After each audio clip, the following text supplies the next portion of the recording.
بسم اللہ والصلاة والسلام علی رسول اللہ محمد وعلی آلہ واصحابہ وازواجہ اجمعین۔ آج کی مجلس ایک سوال کے جواب کی وجہ سے منعقد ہوئی۔ ایک بھائی کی طرف سے سوال کیا گیا کہ خطا اور غلطی میں فرق کیا جانا چاہیے، کیا واقعتاً خطا اور غلطی میں کوئی فرق ہے؟ کیا آپ اس کے بارے میں معلومات مہیا کر سکتے ہیں؟ اللہ تعالیٰ اس بھائی کا بھلا کرے جس نے کہ یہ ایک اچھا سوال پیش کیا۔ اس قسم کے سوالات انشاءاللہ فائدہ مند ہوتے ہیں جن میں کچھ علم کی طلب ہو۔ ایسے سوالات جن میں علم طلب کیا جاتا ہے وہ فائدہ مند ہوتے ہیں۔ محض بحث مباحثے کرنے کے لیے اپنے مذہب و مسلک، جماعتوں اور شخصیات کی تائید کے لیے اور فلسفوں کی بنا پر کیے جانے والے سوالات عموماً تفرقہ بازی اور جھگڑے اور نفرتوں اور دوریوں کا سبب ہی رہتے ہیں۔ اللہ تعالی ہم سب کو ہر شر سے محفوظ رکھے۔ سوال کے جواب کی طرف چلتا ہوں۔ خطا اور غلطی، ان دونوں الفاظ کے معانی اور مفاہیم میں یقیناً فرق ہے، لیکن ہماری اردو میں عموماً تقریباً یہ دونوں لفظ ایک ہی معنی میں استعمال کر دیے جاتے ہیں۔ ان میں پائے جانے والے فرق کی طرف توجہ نہیں کی جاتی، جس سے بات کا مفہوم عموماً درست نہیں رہتا، خصوصاً شرعی معلومات اور مسائل کے ذکر میں تو اس کا لحاظ رکھا جانا ضروری ہے۔ غلطی کا حقیقی معنی و مفہوم ایسا قول یا فعل ہے، یعنی ایسی بات اور ایسا کام ہے جس کے غلط ہونے کے بارے میں علم رکھتے ہوئے بھی کوئی شخص اس قول یا فعل کا مرتکب ہو۔ کوئی شخص وہ بات، وہ کام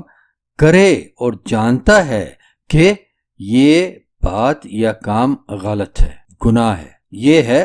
غلطی۔ یعنی کوئی شخص کسی بات یا کام کے بارے میں یہ جانتا ہو کہ وہ کام غلط ہے، پھر بھی وہ شخص وہ بات کرے، وہ کام کرے، تو یہ ہے غلطی۔ اسے عربی میں خطأ کہا جاتا ہے۔ توجہ سے سنیے گا محترم سامعین۔ خطأ، خے کے نیچے زیر کے ساتھ اور تا، جسے اردو میں توئیں کہا جاتا ہے، تا پر سکون کے ساتھ، خطأ، یہ غلطی ہے۔ اس کا معنی اور مفہوم غلطی، جانتے بوجھتے ہوئے کہ یہ کام غلط ہے اور پھر بھی وہ کام کیا جائے، خطأ، غلطی۔ یہ معنی اور مفہوم اللہ تبارک و تعالیٰ کے ایک فرمان شریف میں ملتا ہے جو کہ یہ ہے، اعوذ باللہ السمیع العلیم من الشیطان الرجیم ومن حمزہ ونفخہ ونفثہ ولا تقتلوا اولادکم خشیۃ املاق نحن نرزقهم وإیاکم ان قتلهم کان خطأ کبیرا۔ اور تم لوگ اپنی اولاد کو غربت کے خوف سے قتل مت کرو، نحن نرزقهم، ہم ہی انہیں رزق دیتے ہیں، وَإِيَّاكُمْ، اور تم لوگوں کو بھی ہم ہی رزق دیتے ہیں، إِنَّ قَتْلَهُمْ كَانَ خِطْئًا كَبِيرًا، بے شک ان بچوں کو قتل کرنا ایک بہت بڑا گناہ ہے۔ سورۃ الاسراء، جس سے سورۃ بنی اسرائیل بھی کہا جاتا ہے، اس کی آیت نمبر 31 ہے۔ اس آیت شریفہ میں یہی لفظ خطأ بمعنی گناہ استعمال ہوا ہے۔ اور خطأ یعنی خے اور تا، توئیں پر زبر کے ساتھ لفظ خطأ، کوئی ایسا قول یا فعل جو درستگی کے معیار پر پورا نہ اترتا ہو، غلط ہو،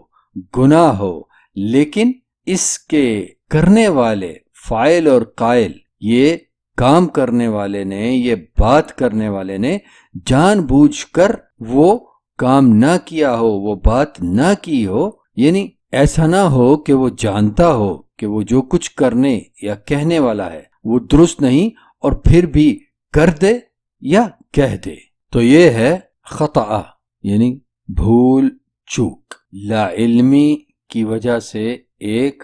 غلط کام یا بات کی ادائیگی، خطأ، خطا۔ اور خطأ غلطی، جانتے بوجھتے ہوئے کسی کام یا بات کو کرنا کہ یہ غلط ہے۔ اور خطأ ایسی بات یا ایسا کام جس کے غلط ہونے کے بارے میں کرنے والا، کہنے والا نہیں جانتا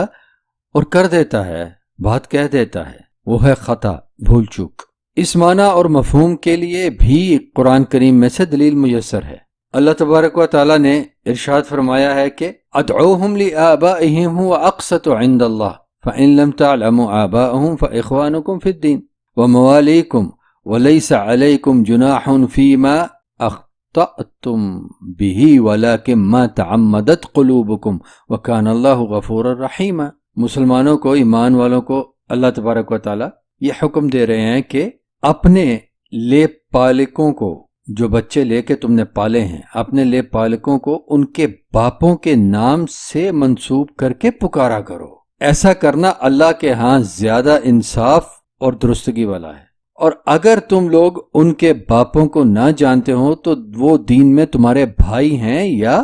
خدمتگار ہیں، اور جو بات اس معاملے میں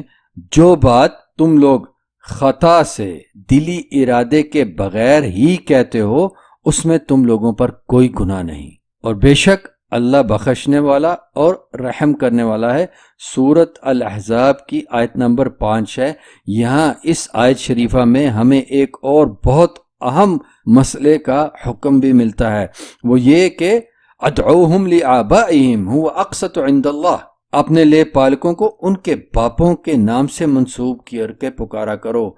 اللہ جل جلالہ کے اس حکم کے مطابق یہ واضح ہو جاتا ہے کہ اپنے لے پالک کو اپنی ولدیت دینا یہ ناجائز ہے۔ اللہ تبارک و تعالیٰ نے اس سے منع کر دیا ہے۔ اور اگر کوئی ایسا بچہ لے کے پالا جا رہا ہے جس کے والد کے نام کا پتہ نہیں ہے، اس کے آباء و اجداد کا پتہ نہیں ہے، تو پھر اس کا یہ معاملہ ہے کہ ٹھیک ہے، اس کو پالو اور دین میں اپنے بھائی، اپنے خدمتگار، اپنے ساتھی کی طرح اس کی پرورش کرو، لیکن اس کی ولدیت میں اپنا نام نہیں رکھو۔ اب اگر یہ کہا جائے کہ قانونی دستاویزیات، کاغذات وغیرہ کو پورا رکھنے کے لیے، معلومات پورا رکھنے کے لیے جی عجیب باپ کے خانے کو بھرنا تو پڑتا ہے، تو میں نہیں سمجھتا کہ اگر ارباب اختیار کو یہ بات بتائی سمجھائی جائے یا اسی خانے میں یہ لکھ دیا جائے کہ بچہ لاپتہ دریافت ہوا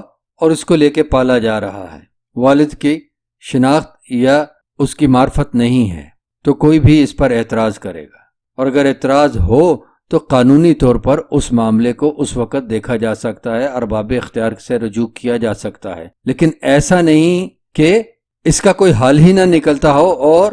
اللہ تعالیٰ کی نافرمانی کو اپنا لیا جائے۔ آئیے دوسری آیت شریفہ کی طرف چلتے ہیں، جس میں اللہ تبارک و تعالیٰ نے یہ فرمایا ہے کہ وَمَا كَانَ لِمُؤْمِنٍ أَن يَقْتُلَ مُؤْمِنًا إِلَّا خَطْأً، کسی ایمان والے کے لیے یہ جائز نہیں کہ وہ کسی ایمان والے کو جان بوجھ کر ارادتاً قتل کر دے۔ سورۃ النساء کی آیت نمبر 92۔ ان آیات مبارکہ میں یہ بڑی وضاحت سے بیان ہوا ہے کہ دلی ارادے کے بغیر کسی نادرست کام کرنے والے کو غلط کار نہیں مانا جاتا، اور نہ ہی اس کے ایسے نادرست عمل کو غلطی کہا جانا چاہیے۔ غلطی وہ عمل ہے، وہ بات، وہ کام ہے جو کہ اس کی نادرستگی، اس کی غلطی کو جانتے ہوئے کیا جاتا ہے۔ ایک اور حدیث شریف بھی ہے جس میں ہمیں یہ بات مزید وضاحت کے ساتھ سمجھا دی گئی ہے۔ ابی ذر الغفاری رضی اللہ تعالی عنہ سے روایت ہے، ان کا کہنا ہے کہ رسول اللہ علیہ الصلوۃ والسلام نے ارشاد فرمایا ان اللہ قد تجاوز عن امتی الخطا والنسیان وما استکرہوا علیہ، بے شک اللہ نے میری امت کی خطاؤں، بھول اور جس پر انہیں جبراً عمل کروایا جائے ایسے کاموں سے درگزر فرمایا ہے۔ یعنی اللہ تبارک و تعالیٰ ایسے کاموں پر گرفت نہیں فرمائے گا جو کسی مسلمان سے بھول چوک سے ہو گیا ہو یا اس سے جبری طور پر کروایا جائے۔ یہ حدیث شریف سنن ابن ماجہ کی کتاب الطلاق کے باب نمبر 16 میں ہے، مستدرک الحاکم کی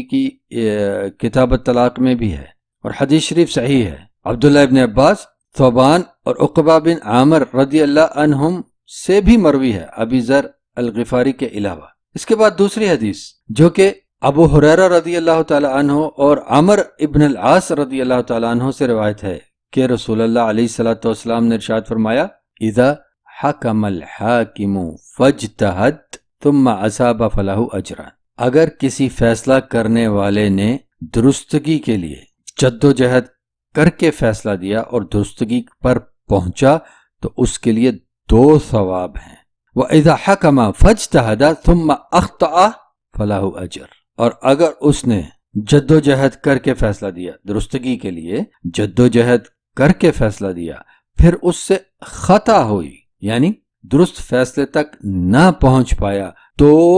بھی اس کے لیے 1 ثواب ہے۔ یہ حدیث شریف صحیح بخاری میں ہے، کتاب الاعتصام بالکتاب والسنہ کے باب نمبر 21 میں، صحیح مسلم میں بھی ہے کتاب العقدیہ باب نمبر 6 میں، اس کے علاوہ سنن کی دیگر کتب میں بھی ہے، نسائی، ترمذی، ابن ماجہ، ابو داؤد اور مسند احمد میں بھی۔ تو یہ بات واضح ہو جاتی ہے کہ شرعی مسائل کے بارے میں بات کرتے ہوئے خصوصی طور پہ اور دیگر عام گفتگو میں بھی ہمیں خطا اور غلطی کا فرق روا رکھنا ہی چاہیے، ورنہ غلطی کو جانتے ہوئے وہ غلطی کرنے والے غلط کار اور غلطی سے بچ کر درستگی کے لیے محنت کے ساتھ کام کرنے والے نیکوکار میں کوئی فرق نہیں رہتا، اور بات بہت دور جا نکلتی ہے، کیونکہ خطأن اور خطأ ان دونوں الفاظ کے، خطأن یعنی غلطی اور خطأ یعنی بھول چوک نادانی، ان کے جو مفاہیم، مفہوم، معانی قرآن اور حدیث کی روشنی میں آپ کے سامنے پیش کیے گئے، وہ بڑی وضاحت سے ان دونوں میں فرق بتاتے ہیں۔ اب وہ غلطی یا خطا قولی ہو یا عملی، دونوں پر ان فروقات کا، ان فرقوں کا اطلاق ہوتا ہے۔ انشاءاللہ امید کرتا ہوں اللہ تبارک و تعالیٰ کے لطف و کرم سے کہ یہ معلومات جو کہ خطا اور غلطی کا فرق جاننے کے لیے پیش کی گئیں، اس فرق کو سمجھنے کے لیے یہ معلومات انشاءاللہ کافی ہوں گی، اور ہم اپنی گفتگو میں، وہ زبانی گفتگو ہو یا کتابی گفتگو ہو، اپنی گفتگو میں، اپنے معاملات میں، اپنے احکام میں ان دونوں الفاظ کے فرق کو ملحوظ خاطر رکھتے ہوئے استعمال کریں گے، تاکہ نہ تو ہمارے لیے اور نہ ہی کسی اور کے لیے کسی غلطی یا خطا کا موقع میسر ہو سکے، یا بات کو، کسی مسئلے کے حکم کو سمجھنے میں، بتانے میں، بیان کرنے میں، سمجھانے میں مزید کوئی غلطی یا خطا ہو سکے۔ اللہ تبارک و تعالی ہم سب کو اور ہمارے سب کو، ہر ایک مسلمان کو ہر غلطی اور خطا کو پہچاننے اور اس سے بچنے کی ہمت اور جرأت اور توفیق عطا فرمائے۔ والسلام علیکم ورحمۃ اللہ وبرکاتہ۔